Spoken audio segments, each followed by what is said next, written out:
வணக்கம்.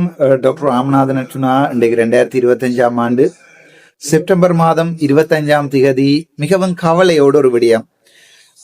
நான் உங்களுக்கு அடிக்கடி சொல்லுறேன், இந்த அரசியலுக்கு நான் வந்தது காரணம் 2 வைத்தியசாலையில நான் நியாயமாக நடக்க முற்பட்ட போது எனக்கு நடந்த அநியாயங்கள். உங்களுக்கு தெரியும் அது எந்தெந்த வைத்தியசாலை என்று சொல்லி. ஒன்று சாவச்சேரி ஆதார வைத்தியசாலை, அது இதயத்தினுடைய துடிப்புகளை ஆரம்பிக்கின்ற இதய கணு சொல்றது சரிதானே. இந்த எஸ்ஏ நோட் என்று சொல்வார்கள், சைனஸ் ஏட்ரியல் நோட் என்று சொல்வார்கள். எஸ்ஏ நோட்ன்றது சாவச்சேரி என்றது என்னுடைய இதயத்துல இருக்கிற இதயத்தை பம்ப் பண்றதுக்கு ஆரம்பிக்கிற அந்த முதலாவது கணு.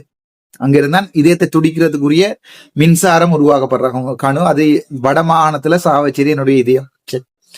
அது மாதிரி இதயம் என்று பார்த்தால் வடமாகாணம், யாழ்ப்பாணம் உட்பட என்னுடைய முக்கியமான இடம், என்னை மக்கள் ஆதரிக்கிற நேசிக்கிற இடம் மன்னாருக்கு நான் வருகின்ற போது எனக்கு மன்னார் என்ன கலர் என்றே தெரியாது. உங்களுக்கு ஃபர்ஸ்டா நான் ஜெயிலுக்குள்ள போகின்ற போது மன்னார் என்ன கலர் என்றே தெரியாது. அவை அங்க மன்னார்ல அந்த ஒரு குழந்தையின் தாய் இறந்த சம்பந்தமாக வைத்தியசாலையில பார்க்க வந்துதான் வழக்குகள் நடக்கிறது.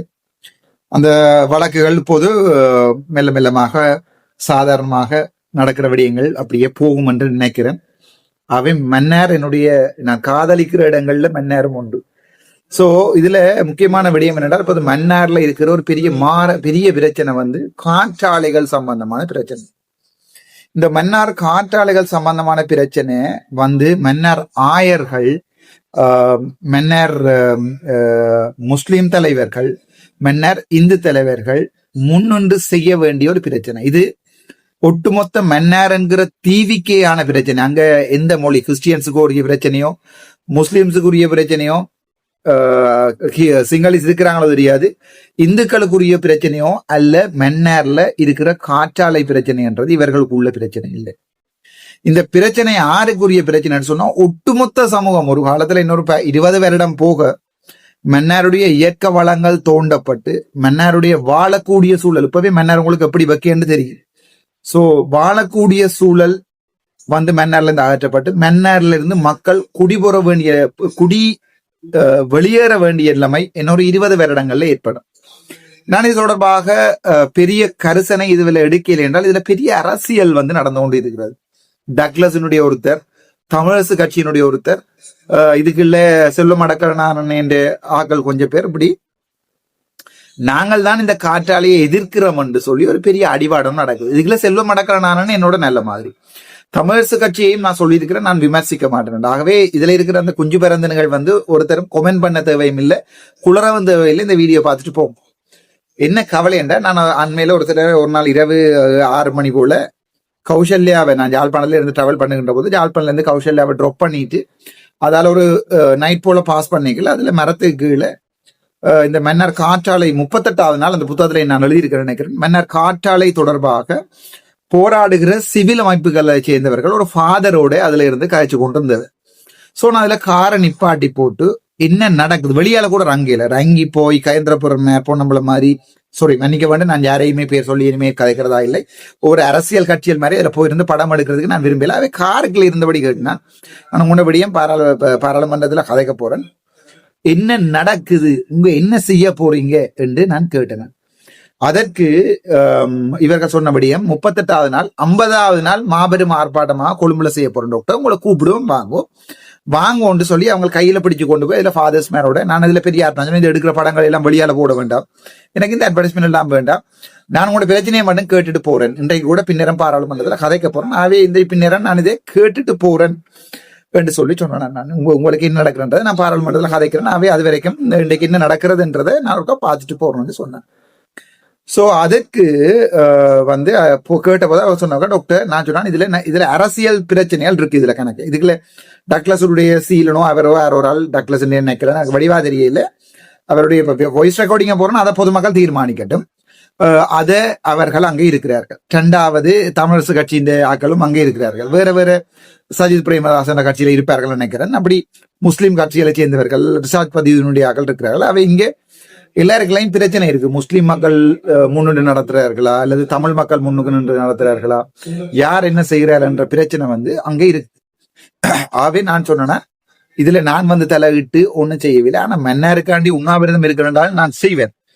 இவர்கள் எல்லாரும் கதைக்கட்டும். இப்ப மன்னார் விடயம் தொடர்பாக போய் கதைக்கின்ற போது நான் நினைக்கிறேன் எங்களோட செல்வம் அடக்கரநாதன் அண்ணா அவர்கள் பாராளுமன்ற உறுப்பினர், அதே நேரத்துல வந்து ரிஷாத் பதியுதீன் அவர்கள், அதுக்கு பிறகு மற்றவர் காதர் மஸ்தான் அவர்கள் எல்லாரும் வன்னி பாராளுமன்ற உறுப்பினர்கள் எல்லாரும் போய் கதை.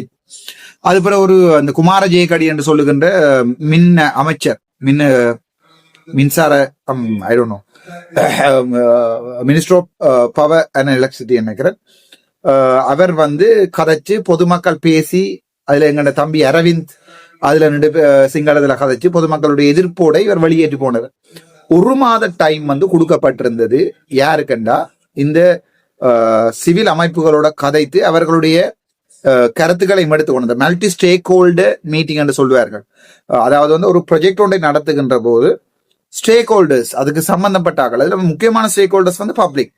ஸோ பப்ளிக் ஒப்பீனியன் ஒன்று எடுத்துக்கொண்டு தான் நாங்கள் அதை செய்யோம். என்வைரன்மெண்டல் அத்தாரிட்டியின் ஒப்பீனியன் ஒன்று எடுத்துக்கொண்டு செய்யோம். ஆகவே பப்ளிக் ஒப்பீனியனும் இல்லாம என்வைரன்மெண்ட் எடுத்த வீச்சில் டிசிசி மீட்டிங்ல ஒன்றுமே தெரியாதாக்களை வச்சுக்கொண்டு அனுமதி கொடுக்கல. ஆனால் டிசிசி மீட்டிங்ல அனுமதி வழங்கப்படையில என்றும் நான் கேள்விப்பட்டேன். இப்ப நாங்கள் நடக்கிற டிசிசி மீட்டிங் நடத்துற நாங்கள் வாரேன்டா வெளியால வந்திருக்கும். இந்த டிசிசி மீட்டிங்கள் வெளியால வாரதும் இல்லை, மன்னார்ல யாரும் அதை கேட்கறதும் இல்லை. இப்ப மன்னார் டிசிசி மீட்டிங் இப்ப நடக்க மாட்டேன் எங்களுக்கு தெரியாது.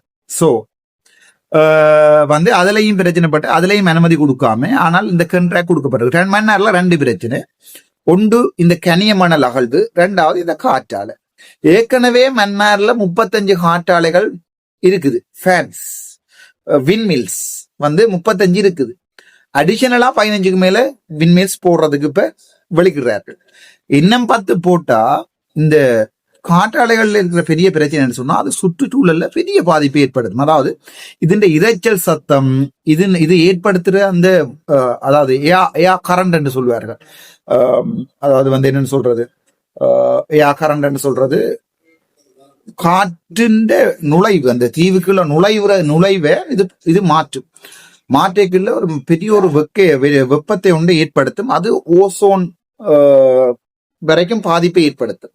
நிலத்தில பறவைகளுடைய, அதாவது வந்து இந்த டைவர்சிட்டி என்று சொல்வார்கள், தமிழ்ல சொல்றேன்னு சொன்னால் உயிரியல் பல்வகை, பயோடைவர்சிட்டி, உயிரியல் பல்வகை தன்மை என்று சொல்லுவார்கள். இந்த உயிரியல் பல்வகை தன்மை வந்து உடனடியா இப்ப இன்றைக்கு ஃபேனை போட்டா, இன்றைக்கு வந்து விண்மில்ல போட்டா இன்றைக்கு நடக்காது. காலப்போக்குள்ள இன்னொரு 10 இயர்ஸ் போய்க்குள்ள பறவைகளோட, அதாவது வந்து உங்களுக்கு உணவு சங்கிலி நன்றாக, நீங்க சின்னல எல்லாம் படிச்சிருப்பீங்க, உணவு சங்கிலி நன்றாகவே தெரியும். இந்த உணவு சங்கிலி என்னென்றால், உதாரணத்துக்கு ஒரு பூச்சியை பிடிச்சு சரி ஒரு மீனோட வைப்பமே, ஒரு புழுவை மீன் சாப்பிடுது, மீனை வந்து ஒரு பெரிய மீன் சாப்பிடுது, அது பிறகு அதை ஒரு கொக்கு சாப்பிடுது, கொக்கை வந்து ஒரு மேபி ஒரு கரடி சாப்பிடுது, இந்த கரடியே இன்னொன்று சாப்பிடுது. அப்படியே இது உணவு சங்கிலி. சோ இந்த உணவு சங்கிலி வந்து இடைக்குள்ள உடையும். அதாவது கொக்கு அல்லது பறவை இனங்கள் இடைக்குள்ள வராது. வரைக்கும் இந்த உணவு சங்கிலி உடையுது. பயோடைவர்சிட்டி வந்து A-level பயோ படிச்சாலும் தெரியும். இந்த உணவு சங்கிலி உடையக்குள்ள அது நீண்ட நாட்கள்ல பாரிய இயற்கை மாற்றங்களை கொண்டு வரும். அதாவது என்ன, உணவு சங்கிலி உடைஞ்ச உடனே உதாரணத்துக்கு இந்த சின்ன சின்ன உயிரினங்கள் வந்து அதனுடைய விருத்தியல் எல்லாம் பயங்கர மோசமா பாதிக்கப்படும். முக்கியமா இந்த இரைச்சலுக்குள்ள இந்த ராள்கள், கரையோரங்கள்ல மீன்கள், குஞ்சு மீன்கள் முட்டை இடுறது, இதுல எல்லாம் பிற பாதிக்கப்படும். அப்ப இன்னொரு 20 இயர்ஸ்ல ஏற்கனவே தென்னிந்தியாவில இருந்து வந்து அள்ளி கொண்டு போறாங்க தாராளமா. அது பார்த்தா கூட இதுகளையும் மன்னர்ல கொண்டா மன்னர் வாழவே இயலாத இடமா வந்து முதலாவது. அடுத்து இந்த 35 ஃபேன், இப்ப 15-50 ஃபேனையும் போட்டா இந்த 50-60 ஃபேனும் 10 இயர்ஸ் தான் இதனுடைய வாழ்க்கை காலம். இது வந்து என்னத்துல செய்ததுன்னு சொன்னா ஃபைபர் கிளாஸ்ல செய்யப்பட்டது. 10 இயர்ஸ் தான் இதனுடைய வாழ்க்கை காலம். 10 வருடம் கழிச்சு திருப்பி என்ன ஒரு 50 ஃபேன் வந்து பிக்ஸ் பண்ணுவான். ப்ளீஸ் லிசன், சரி தயவு செய்து கேளும். சோ 10 வருஷம் கழிச்சு இந்த ஒரு 50 ஃபேனை கொண்டு இதுல பிக்ஸ் பண்ணிக்க என்ன நடக்கும்னு சொன்னா, இந்த 50 ஃபேனுடைய செக்க, அதனுடைய இன்ஜின் பகுதி எல்லாமே உக்கி போயிடும். கடற்கரை உப்பு தண்ணி தானே, இத நீங்க மண்ணுக்குள்ள எங்கேயாவது போட்டுத்தான், மண்ணுக்குள்ள தான் போட்டு மூடணும்.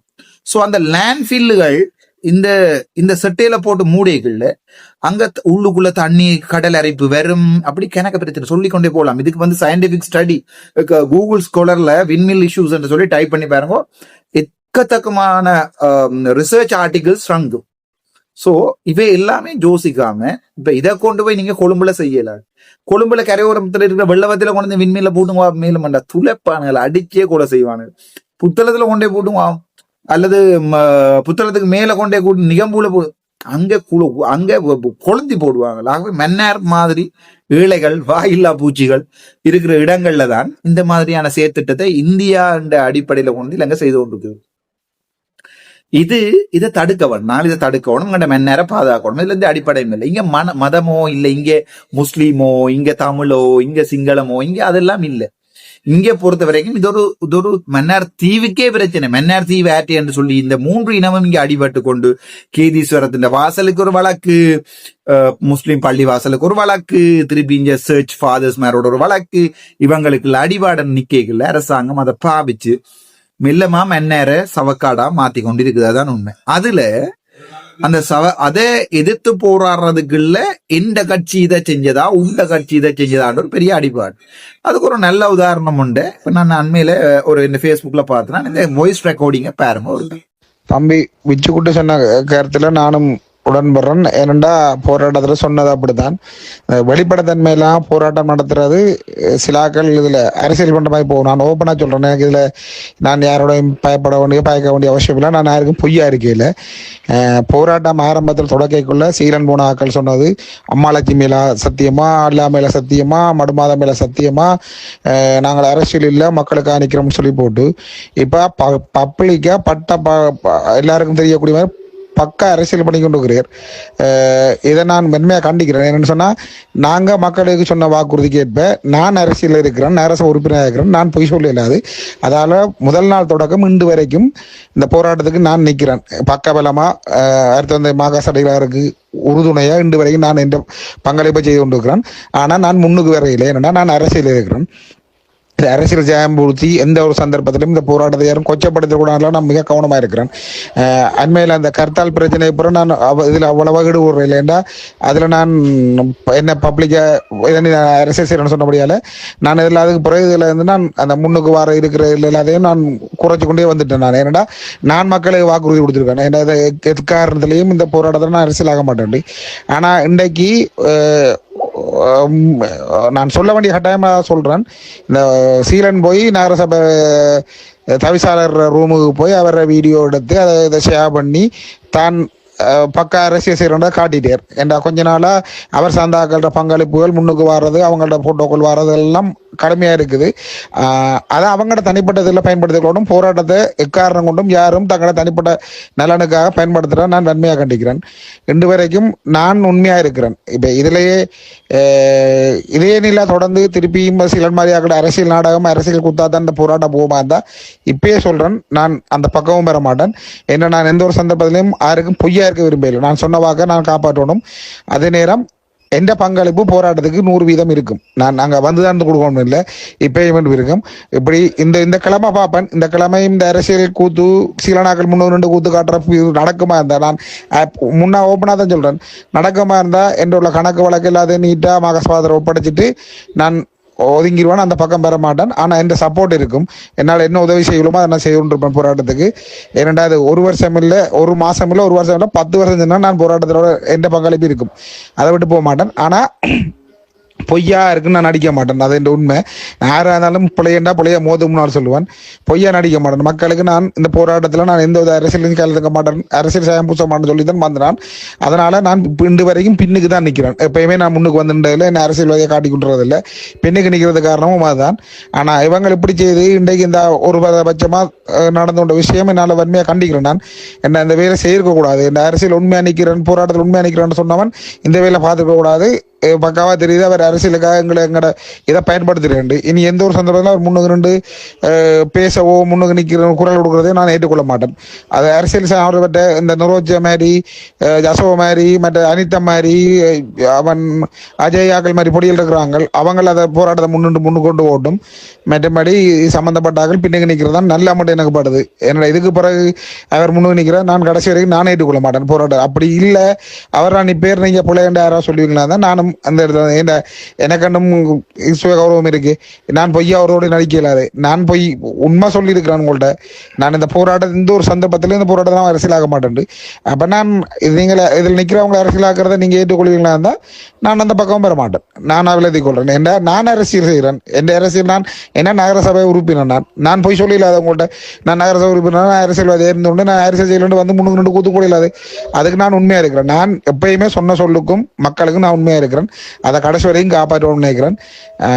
இதை இன்றைக்கு நடந்த விஷயம் என்னால் உண்மையை ஏற்றுக்கொள்ள முடியாது. வன்மையாக கண்டிக்கிறேன் சீலன் இந்த பேரை பார்த்துக்க கூடாது. இந்த அரசியல்ல போராட்டத்தில் அவரை நாங்கள் ஒரு முக்கியமான ஒரு அளவிட்டு இருக்கிறோம் சொன்னா எங்களுக்கு கொடுத்த வாக்குறுதிக்காக நான் அரசியல் செய்ய மாட்டேன்னு அது சொல்லி இந்த மடுமாதாக்குள்ள சத்தியம் பண்ண ஒரே ஒரு வாக்குறுதிக்காக முன்னுக்கிட்டாங்க.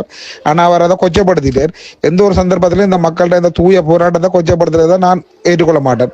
அதில் அரசியலோ மதமோ இனமோ கலக்கக்கூடாது. எந்த ஒரு சாயமும் இருக்கக்கூடாதுன்றதை நான் 100% அதை தெளிவாக இருக்கிறேன் அதில். அதால இனி நீங்கள் போராட்டத்தை கொண்டு நடத்துகிற முக்கியமான ஆட்கள் யாராவது இதை கருத்து சொல்லட்டும். நான் நேரடியாக நாளைக்கு ஃபாதரோடையும் கதை பண்ண பറ്റുமா இது சரியான பிள்ளை, இதை நான் ஏற்றுக்கொள்ள மாட்டேன் கடைசி வரைக்கும்.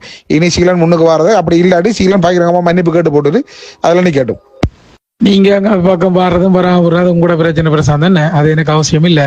நான் போய் வீடியோ எடுத்ததை அதுக்கான ஆதாரமோ அல்ல எந்த ஃபேஸ்புக்கில் நான் அதை போட்டதுக்கான ஏதாவது ஆதாரம் எந்த உத்தியோகபூர்வ ஃபேஸ்புக்கில் நான் இது சார்ந்து எந்த பதிவோ எந்த வீடியோவோ நான் போட்டிருந்தா நீங்கள் சொல்லுங்கள். நீங்கள் தான் இங்கே இருந்து கொண்டு அந்த பஸ் ஸ்டாண்ட் அடித்தது பிளாண்டு அங்கே நகரசபையில் போய் இதில் கையையும் உயர்த்தி போட்டு பஸ் ஸ்டாண்ட் அடிக்க கையையும் உயர்த்தி போட்டு நீங்கள் டபுள் நாடகம் ஆடாதீங்க சரியா.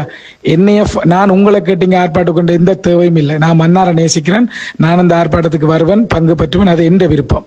நான் நிக்க நீங்க எனக்கு ஆர்டர் போட நீங்க என் பாஸ் இல்லை சரியா. நான் ஃபாதர் சொல்படி நான் இப்போ வரைக்கும் நான் நடந்து கொண்டிருக்கிறேன். என்ற ஃபேஸ்புக் என்ற உத்தியோகபூர்வ ஃபேஸ்புக் லிங்க் எல்லாருக்கும் தெரியும். அதுல நான் நீங்க சொன்ன வீடியோவை நான் பதிவேற்றி இருந்தா நீங்க கண்டீங்களா? நான் போய் நகரசபையில போய் வீடியோ எடுத்தது எனக்கு இதா வேலை இதா வேலை எனக்கு. உங்களுக்கு அதுதான் தொழில், எனக்கு அது தொழில் இல்லை சரிதானே. நீங்கள் நான் போய் வீடியோ எடுத்ததுக்கான ஆதாரத்தை நான் போன போட்டோவோ அல்ல நான் உள்ள இருந்து கதைச்ச போட்டோவோ அல்ல உரையாடின ஏதாவது போன் இருக்கு ஏதோ ஒன்றை நீங்க ஆதாரபூர்வமா நீங்க நிரூபிக்கணும். ஆதாரம் இல்லாத நீங்க சொல்ற விசற்கதைகளுக்கு பதில் சொல்லி கொண்டிருக்க நான் ஒன்றும் பைத்தியம் இல்லை சரியா. நீங்க விரும்பினா வாங்க, வராட்டி போங்க, அது உங்களோட பிரச்சனை. நான் முதல் நாள்ல இருந்து இது ஆரம்பிச்ச மையத்தில இருந்து நான் இருக்கிறேன். அது எப்படி செய்யணும் என்ன செய்யணும் எனக்கு போராட்டத்துக்கும் எந்த சம்பந்தமும் இல்லை. நீங்கள் இருந்து கொண்டு நீங்க அரசியல் செய்யாதீங்க. நீங்க அரசியல் செய்யற குழு என்னன்றும் எங்களுக்கு நல்லா தெரியும் சரியா. அமைதியா ஒருத்தன் இருந்தாண்டா அமைதியா இருக்க அவனை பைத்தியக்காரன் நீங்க நினைக்க கூடாது சரிதானே. நீங்கள் நான் எந்த ஃபேஸ்புக்ல ஏதாவது நான் போட்டிருக்கேனா? நீங்க என்னதுக்கு நீங்க பஸ் ஸ்டாண்ட் அடிச்ச கதை எவ்வளவு நீங்க அரசியல் செஞ்சு கொண்டிருக்கிறீங்க.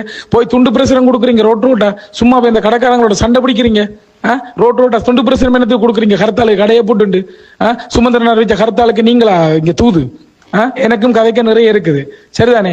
என்ற பேரை நீங்க பயன்படுத்தினதால மட்டும்தான் இதுல காய்க்கிறேன். உனக்கு அரசியல் செய்ய விருப்பம்டா நீ அரசியலை செய். நீ நகரசபை அடுத்த உண்ட பிரச்சனை. என்ற பேரை தேவையில்லாம இழுக்கிறதுக்கு எந்த தகுதியும் இல்லை சரிதான். இதுதான் கடைசி முதலும்.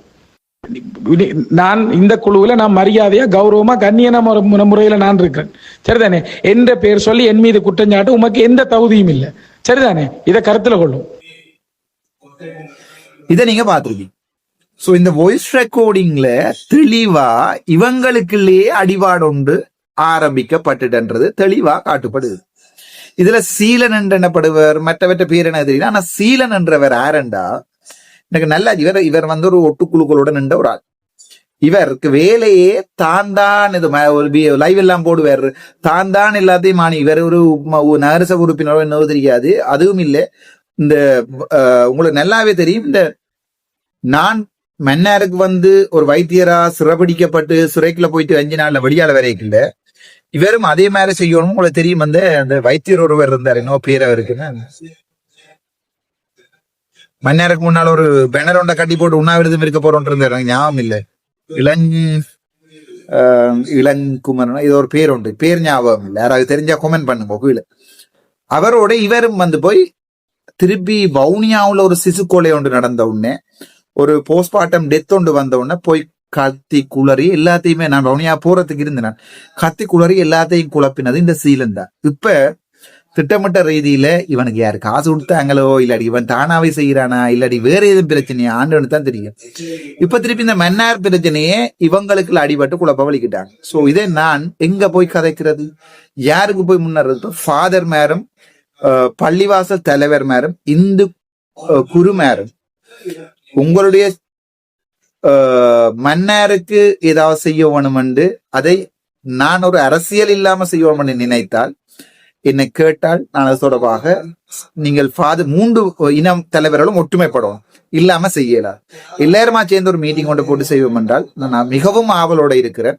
அதை நீங்களே தீர்மானித்துக் கொள்ளுங்கள். செய்ய வேணும், நான் அதை பொறுப்படுத்தி செய்கிறேன். நன்றி, வணக்கம். டாக்டர் ராம்நாத்.